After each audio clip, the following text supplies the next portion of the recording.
Just getting back to the house in Macedonia. That's a wrap on Tuesday night.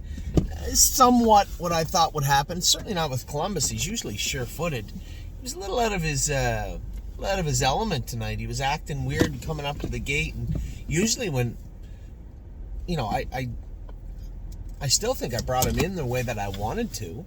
He just exploded for no particular reason. I don't really like the way he was trotting at all, to be honest. And quite frankly, a bit of a disappointment. Two bookends tonight. Should I start with the good news and the bad? I'll start with the bad news. So Columbus made the break and running in a little bit, just not super comfortable, but a disappointing race on a number of fronts, and I'll tell you why. When you saw that qualifier in 58, that mile in 59, I'm thinking, geez, he's not far off 56 if he just starts to put it together. And I think it's a little too early to say he's not going to get there. But as I said to Lauren after the race, we're going to have a team meeting about this guy because, you're in the maiden series and you get the 2-hole and you're 9-10 to 1, whatever he was, and he could have been twice that. He's not really a factor. Numbers 1, numbers 2 condition claimer type. He's not going to be a Buckeye horse. He's going to be a fair horse, I suppose. But a number of my partners on Columbus are asking, why is Columbus still here? And I don't really have a good answer for you. I expected, those first 2 lines to be a staging point for his sophomore campaign, and it just really hasn't been put together that way, has it? So I'm going to sleep on it tonight.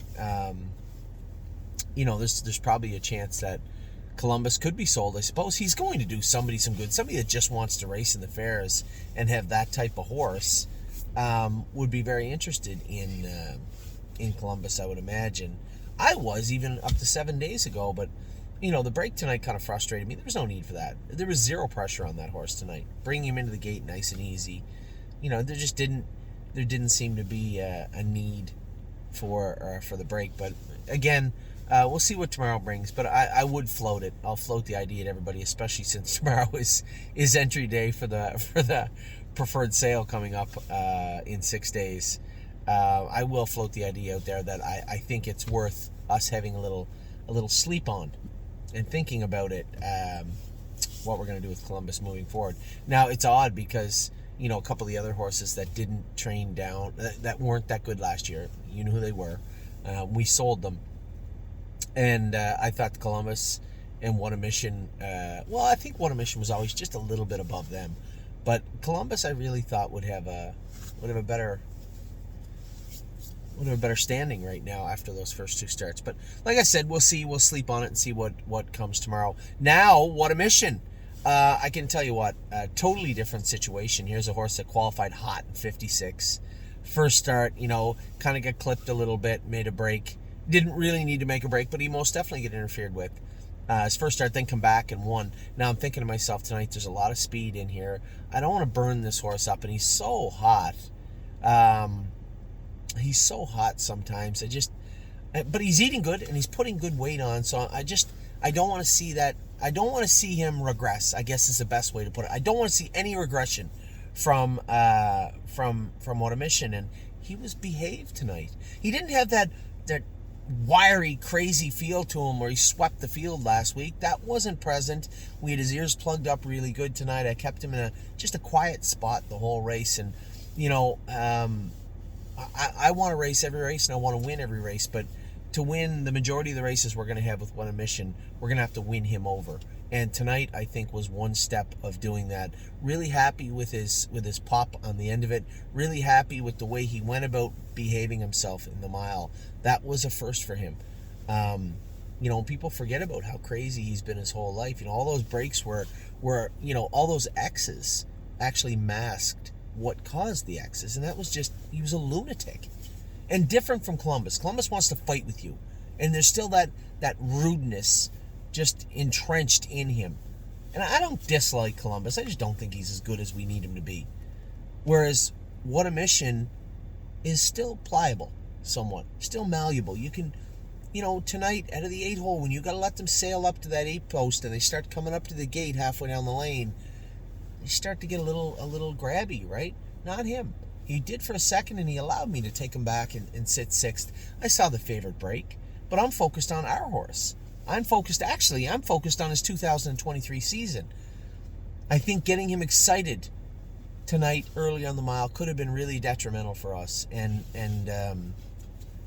what I saw tonight was a smart, focused animal that did his work, finished up well. And as I said, he didn't have that raw power tonight, but that's hooked onto craziness. That's hooked onto his, that fight or flight feeling that he gets sometimes, where he just wants to destroy. And I didn't see that tonight. I saw a horse that's really progressed quite a bit in the last 3 weeks, and quite a difference. You see one horse that I feel is at best held his form from the qualifier, which I expected him to grow from then to now, and another horse who's really progressed forward for us, and really, really, really happy with What a Mission. So I guess lots to sleep on. Happy with What a Mission. Disappointed with Columbus, and some question marks moving forward as to whether he's going to make the final cut of the team, I suppose, of 2023. I thought he did. Thought he was there, but after tonight, I'm left second guessing myself. So with that, I'm going to let you guys go. I hope you had a good night. I missed the rain, so hey, that was a great night for us. I'm going to start handing out flyers around the Northfield area tomorrow. After I go to the barn, we're going to hand out some flyers. I'm going to train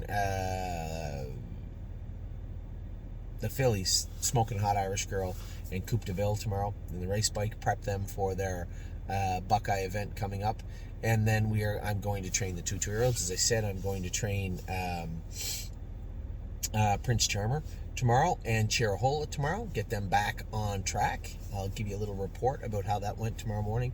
But for now, I too am going to go inside. I'm all done for the night. I'm going to be a little bit delayed getting back to Ontario. They can't fix that blower fan in my car until Thursday morning. So it'll be a Thursday evening return instead of what I hope to be Thursday morning. So anyway, I'll talk to you all soon. Have a great rest of your week. I'm sure we'll have lots to talk about before it's over. Take care.